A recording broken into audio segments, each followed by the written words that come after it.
I'm Lopez, and I'm a professor in communication arts and director of the Asian American Studies program here at University of Wisconsin-Madison.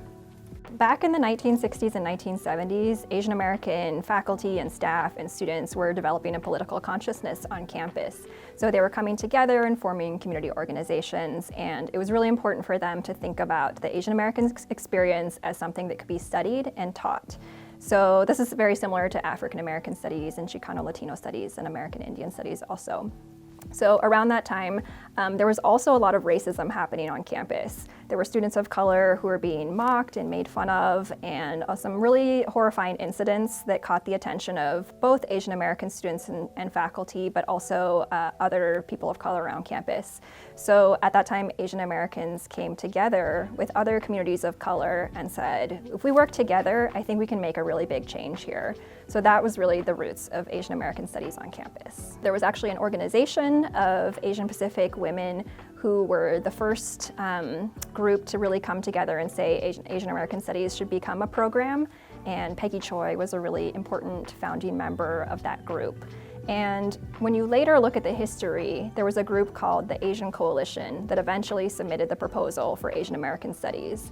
But it's kind of erased from the history that it was that Asian American women's group that initially wrote the draft of the proposal. So I've been trying to use these oral histories as a chance to bring women's stories back into the archive. I would also say that 1988, it was a really important year for our program because that's when the official proposal to start a program was submitted to the chancellor. And it did take some time, as it does with all bureaucratic processes, to get that proposal approved and then to find funding for it and then for that to move into faculty hiring.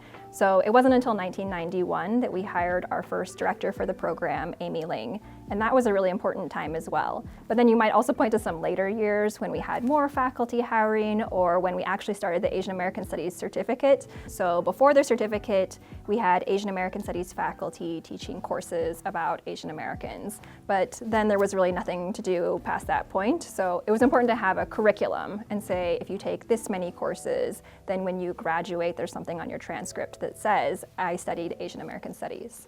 It's been really exciting for me as a director to be able to tell this history. It was exciting for me to kind of unearth it and to become more informed about where our program came from.